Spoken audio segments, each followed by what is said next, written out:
folks. You are watching and listening to Sipping Off the Cuff on Tequila Aficionado Media on all of our channels and networks. I'm Mike Morales here in Southern California. That young man out there is... Hi, everyone. I'm Felipe Derrida, and I'm in Essex, England.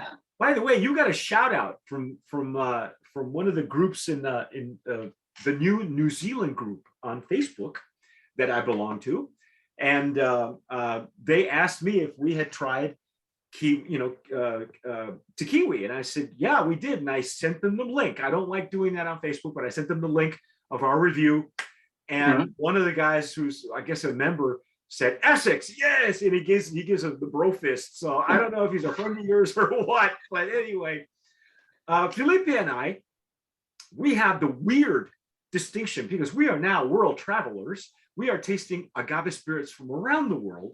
Today, we have something really different and special. I don't even know where to start with this, okay? We were reached out on Instagram. They reached out to us. We're going to be tasting and dissecting Selva Negra, okay? Selva Negra is out of Germany. And for those of you who are familiar with Spanish, who are not Hispanically impaired, like some of us, Selva Negra means black forest, right? See how that works? I gotta tell you, Felipe, I'm just gonna go out on a limb and go, their branding and their stuff is outstanding. Brand of Promise nominee and all. That's fantastically insane, isn't it? Even just the label was worth it. That's just, it's beautiful. It's gorgeous. And then they sent us the recipe card for a paloma, and they even sent us juice. That as well. Yeah, this is cool. So needless to say, rather than make a cocktail out of it, we're going to taste the juice first, as we always do. Then we'll tell you all the ins and outs and who's making it and how they're doing it. I just to be fair, I just popped this open too. It's 46 ABV. This is a 500 milliliter bottle, which is that common in Europe? It's usually 750. I know that 700s are allowed now in the United States. So anybody who has a 700 milliliter bottle, they can actually export that into the US. So we're just popping the cork. Oh, that's interesting. And then we'll tell you what kind of agave is actually made from, because I was under the impression that Germany is too cold to grow agave. Well, it turns out I was right. So we just found that out right off camera. So I'm going to pour mine in my Stasso Jarrito for mezcal, because this is, they took their inspiration from mezcal, but they're completely doing it a whole other way, obviously doing a spin on their own.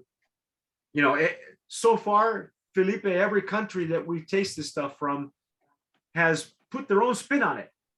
You can't, if it's not from Mexico, you can't really call it mezcal, can you? It's no. so different from one place to another. Well, even the Tierra just changes everything. Yeah. And it really turns into something completely different. Look at the legs and tears on that. Wow. And also, of course, you have, because it's being produced in different cultures. I mean, we might speak a common language, but the cultures are very different. You just go to the US to England, we share the common language, but the culture is very different. So the tastes and how people live, is very different. So it comes out in the juice. I think that's true in many cases, particularly in Europe and Germany, Austria, those countries there. There's a big wine, those are some of the older countries with big wine producing, liqueur producing families, cordials, things like that. And so you think that the United States leans toward the sweetness, of a whiskey or bourbon. I think the Germans got you outbeat, man, because they really love their Jägermeister, which is really herbal and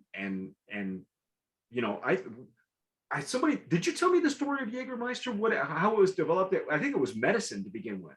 No, but most things were though, weren't they? Even Well, yeah, even mezcal. Tonics on my, but I've never drunk half a bottle of any other medicine and never felt so rough in my life.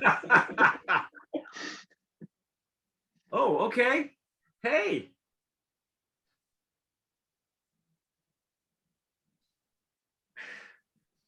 I'm getting the menthol. Yeah. I'm getting it.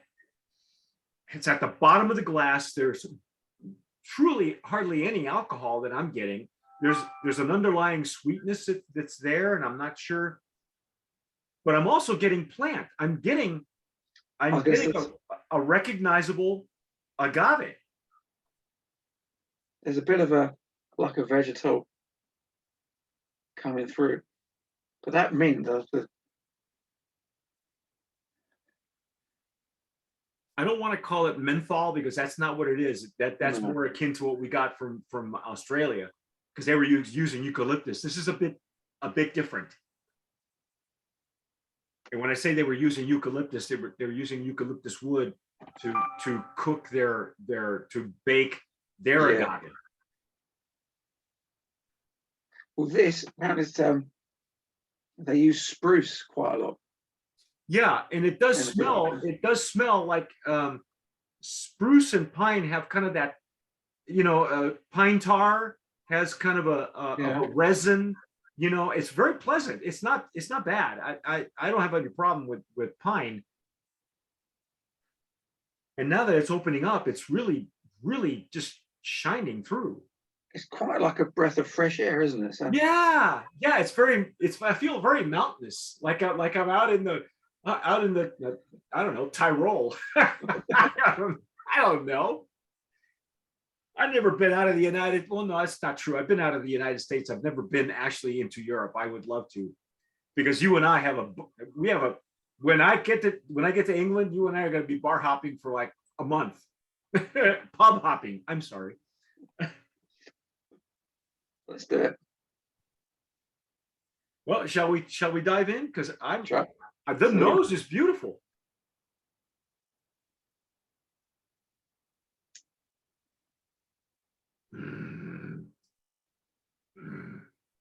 Oh. Oh yeah. Wow.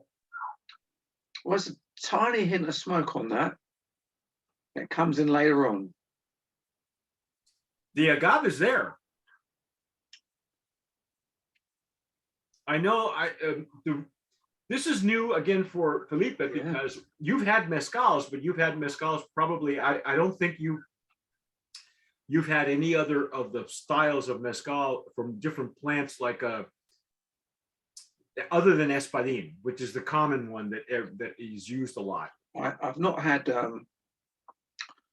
I have some mezcals. I couldn't tell off the top of my head where they're from, but I have had the ones where you can. I can't think of the make, where it'll even tell you what field it was produced in, and you can get the different. I've tasted those. I've never bought one. I've never, taken one home with me at the end of an evening.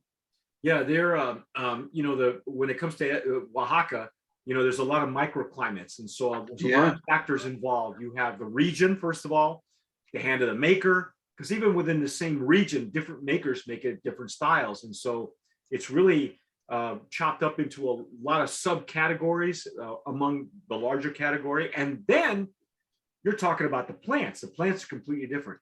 Raicilla has its own denomination of origin. We were talking off camera about Sotol, and that's in Chihuahua. That's another denomination of origin. This, I got to go in one more time, because there's something coating my palate, and I think you're right. It's the smoke that's doing. This is actually a good sign. If there is hardly any sign of smoke, it appears on your palate and begins to coat your palate very much like glycerin does. So the smoke is it's a secondary, tertiary. It's almost an afterthought, but it begins to do its job very much like glycerin does. Where there is a nice a gentle kick, say, this like a agave coming through, and then the smoke comes in.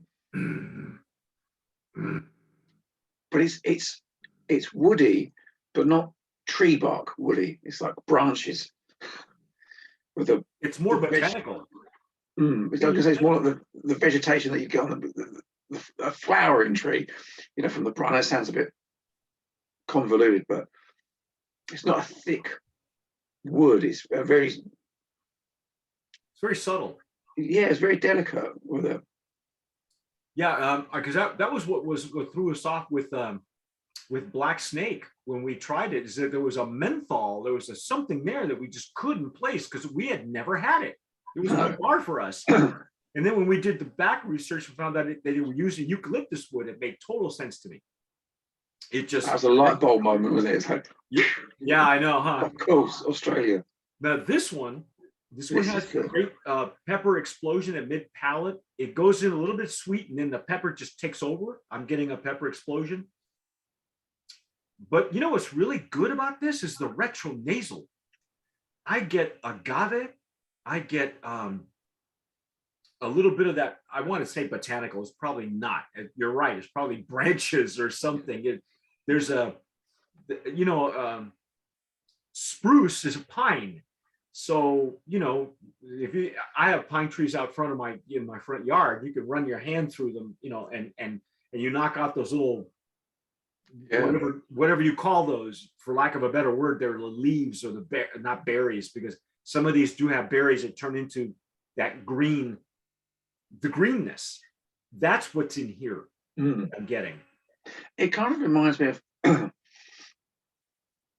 you know, it's tequila-ish for me, but it's the tequila that you get with I can't think of the name of it. Is it Duval that they do a smoky one. They do a smoky tequila. Oh yeah, Dobel. Which I'm not. That's all artificial. Oh yeah, totally. I mean, this is, then I do apologize for putting it in the same sentence with this. Oh yeah, no. Well, but we had one they sent to us, and it's gonna premiere next month. This is March, folks. By the time you see this, it could be June or July. Okay. Yeah. But they sent us what they call pavito, which is their version of a pechuga. Yeah. Yeah. But it is. But I tried the smoked one. I think it was it's called Umito. A few years ago. Yeah. And I'm not too sure about that, because it was, but then it's Duval, so we know, you know, it's just heavily processed and microwaved and stretched out and rolled and everything. Yeah. And I wasn't too keen on that. But it's fresh, it's clean. And if you said to me that's a smoked tequila, I'd go, well, I don't know how they've done that. Do you know what I mean? You can sell it on that. There's enough agave in that. Yes. For you to go, all right, and the smoke doesn't overpower it, so it comes through. The agave comes through. This is very well done. And you know, from the Germans, I would expect nothing less. We have had agave spirit made with German stills coming out of the company's called Onilicon. And you can see all of our videos on Tequila Aficionado on our YouTube channel. Those are made at a resort in Puerto Vallarta. So they're outside the denomination of origin, but they're all made with blue agave, and they make a blue agave gin. They make an infused blue agave with mango. And you know, mango, you can mess that up so badly. But those people there, and it's a tourist attraction. They actually have their own store and shop, and people go in there and buy stuff. Onilicon. If you're going to go on vacation, and go visit them on their distillery, and they have the copper stills. You know, the big, the tall, they're column stills, and sometimes they're referred to as German stills because they're copper, but they're much more refined. And I believe Kiwi Distillery just installed one late last year. So they have a brand new still. This is a very refined, you know, it's not the copper pot still. I would say that this is probably the column still that they're using. It's not, and it's sweet, but it's not the sweetness. It's a sweetness I don't feel is artificial because it's not sticking to my palate.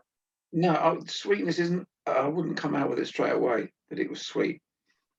It's it's a really subtle. Everything in it is subtle.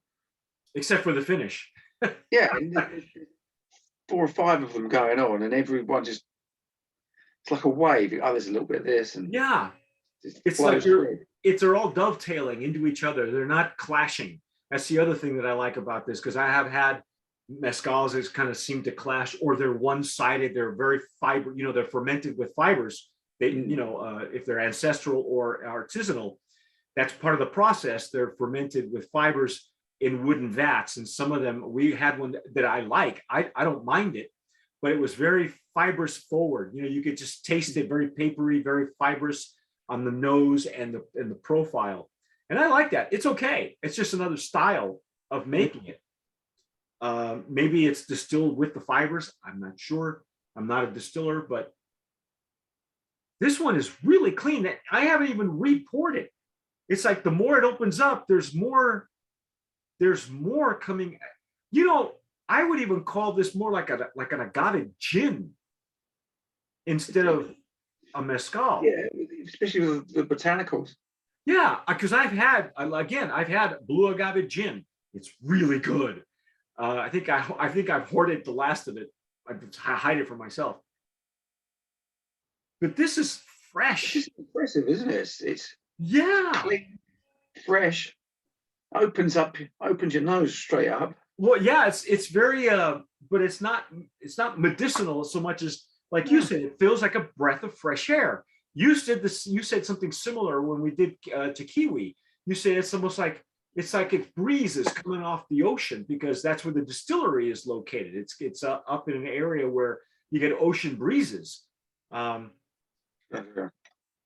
Yeah, I'm going to join you in a second. Okay, here's the ins and outs, folks. Their marketing and branding is outstanding. They have it in English, Spanish, and German. Okay, this really is, I think, truly an homage to what they attempted to do. They didn't try to copy anybody's style, as they, because you can't call it mezcal, you can't call it tequila. This is the information that was sent to us. It was actually sent to Felipe, and Felipe was nice enough to share it for me, which is great, because I needed this information. I got nothing. So here it is. Our distiller's name is Florian Faud. I hope I'm pronouncing that correctly. He is well known for his fruit and vegetable spirits. He is a crazy guy and was just the right person to contact for this project. The other gentleman's name I won't mention. He says he worked in many other industries and used to do some off-trade work for Diageo. So he has some experience in the liquor business. And then there's one other person, and he comes from a brewing company. So they all kind of, they're like a partnership. They all came together. This is the agave that they're using. And for those of you who have had mezcals, you will understand what this is. We import a Salmiana extract directly from Mexico. Okay, Salmiana is a plant that is allowed to be made into a mezcal. I know of a couple right now. A Lost Explorer makes one with Salmiana. Eric and I have had one made out of Salmiana. And I understand that there's a new one coming online shortly. This is, again, March when I'm filming this, when we're recording this. We have another one coming up very shortly where they're using literally it's an ancient distillery where they're squeezing a Salmiana juice. And I've had their prototype.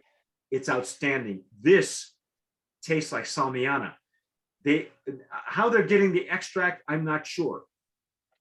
I will explain. If you've seen us review Western Reserve Distillers, they buy an organic blue agave concentrate from a company, multi-certified company that out of Jalisco that grows their own blue agave, and they manufacture blue agave concentrate.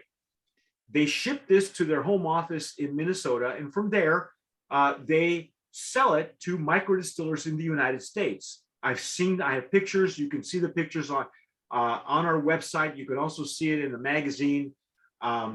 Anyway, we have several articles that we've done about Western Reserve, and then they run it through their stills, double distill it to their style, and it's a hair under, uh, to me, a hair under a good Highlands tequila. This really does taste like a Salmiana. It's even better because the Salmiana that I first had was at 80 proof, and I kind of didn't care for it too much. Eric Zandona and I did that tasting. You can find it on our YouTube channel. This one, they're saying that they ferment it here into agave wine. Okay, that's what they're calling it. That takes about 2 to 6 weeks, depends on humidity, season, and temperature. After that, we distill it twice. During the process, we bring in the smoke. How we do that is our small secret, because that took us way too long to let that information slip through. I get it. It's a recipe, right? It's their secret sauce. Okay, and when everything is finished, the liquid needs another 2 to 4 weeks in the tank before it finds its way into the bottle. So they let it stabilize, they let it settle down, which is not uncommon when you do that with tequila as well. Especially anything higher proof. Even some mezcals they're laid to rest, underground in glass bottles, and they're calling that an aged. And our distillery lies in the Black Forest of a small town called Botzingen. I hope I'm pronouncing that correctly. That's close to the Swiss, French, and Italian borders. Wow. You know what? Brand of Promise nominee in the agave spirits category. I got to tell you, I don't know. I'd like to know more about how they're getting the concentrate, or if they're getting Salmiana syrup, because what happens in the U.S., and I don't know if it's going on in the U.K. There's so many distillers who are adding that to their line of offerings in the U.S., and they're using agave nectar to make an agave spirit. But Western Reserve has said to us that they didn't like that version because it's akin to making rum. Because if I want to make rum, I can make rum. They wanted something that had more oomph to it. This has got the oomph to it. The Salmiana does. And I would like to know from them how they're getting it. And I will reach out to those people and dig and drill down, because I wrote the book. It's called Agave Spirits Around the World. You can find it on Amazon. You can see it on our website. If you're interested in how the rest of the world is coming around to agave, I say this company, Selva Negra, these guys, look at the box. You probably saw us on our Instagram. Look at the inside of the box. Look at the branding on this. It won me over straight away. I don't want to be influenced by things like that, but I am. Well, everybody's influenced by the pretty bottle. This bottle is not, it's nothing to write home about, but all the beauty is in the raised labeling, the logo, the care that was taken with everything. And they say it's 100% agave, and it's Salmiana. That to me blows me away. It's getting more peppery the more you drink it as well. There's more pepper coming out. More pepper. Yeah. So that's what's going on, folks. I know I'm going kind of long in the tooth here, but again, we're very fortunate here at Tequila Aficionado, because we see that agave is more than just Mexico. And so far, in correlation with the book that we wrote, we have had them from South. Well, we haven't had South Africa yet. We're hoping to get those, but we've had them from Ecuador. We've had them from Peru. That Peruvian stuff is outstanding. We've had them from other denominations of origin. We have had them from Australia, Black Snake. Great stuff. And now, I tell you, India. I've had them from India too. The agave spirits of agave Americana from India, which is very refined. I mean, it was. I still have half a bottle. What did you want to say, sir? I know you've got it's green, it's grassy, but it's not grassy. It's more like you said. there's a lot more pepper coming through. Maybe it's because I'm drinking more. But you're going through, right. more of like a black pepper coming out. But it sits so well. It sits so well on the palate. There's nothing. I feel like it doesn't bring anything out in the chest. It's just clearing the airways, and yeah, it's fantastic. If this is their first run at doing it, then let me know what they're doing in 5 years if they can. Do you know? Because this is a great. They've hit the ground running. Yeah, this is. Well, I think they knew that. Just from the branding alone. Yeah. But again, it's not just pretty branding. I mean, how many times have we seen a pretty bottle with really crappy juice all the time? And sometimes we see a crappy bottle with some great juice all the time.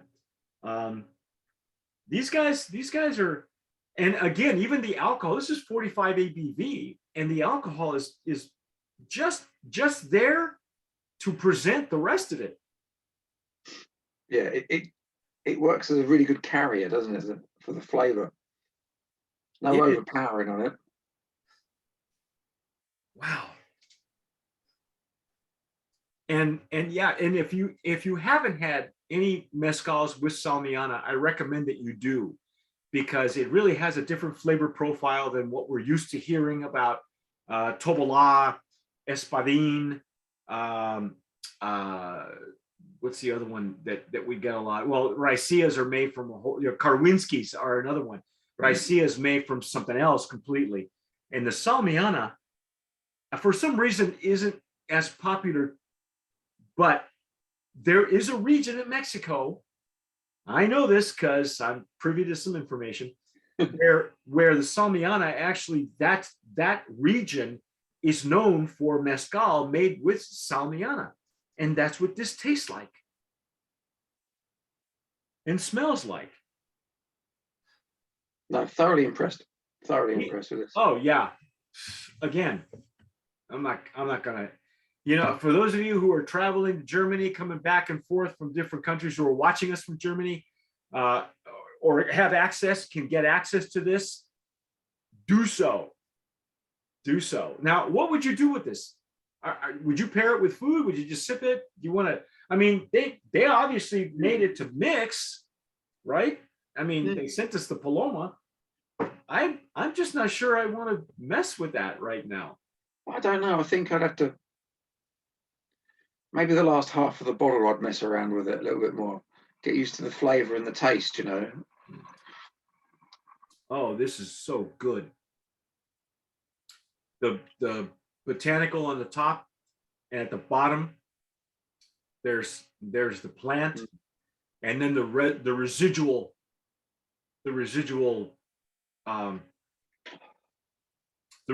pine that they're using. Like, I wouldn't have it with a meal. Maybe before or after, but yeah. And nothing too heavy either. Not like a Sunday roast or anything, something nice. No. I mean, quite summery, but like this is going to sound completely. It's like I'd quite happily, it's humidity. When it's just too humid to do anything, and you got the rain, like a tropical rainstorm. That's when you just got to sit on the porch and go, oh, I'll drink a bottle of this. Would you pair it with a cigar? It'd be rude not to, wouldn't it?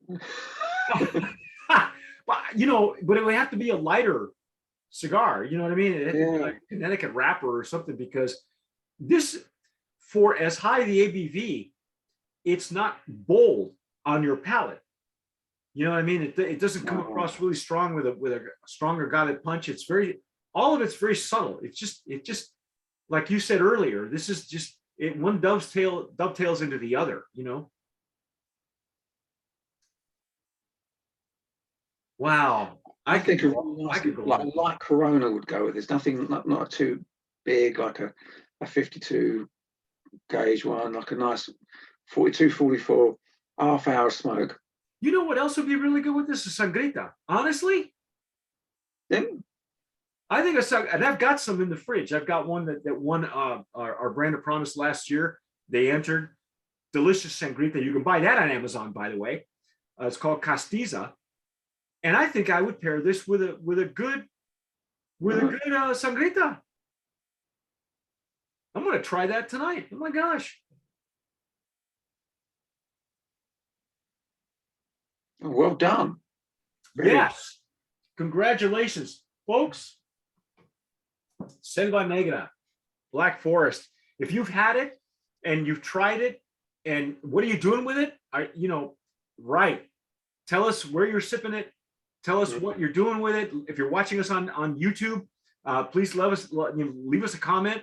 Unless it's in German, because I don't read German. But broken English I'm good with. Okay. Whatever you're doing with it, let us know. Please subscribe if you're watching us on YouTube. If you're downloading us on anywhere you get your podcasts, like Spotify, do that as well. Follow Felipe on his Instagram. You can follow Tequila Aficionado on our Instagram. We're on every platform, you name it, we're there. And hey, whatever you're doing, tomar sabiamente. Sip wisely, my friends.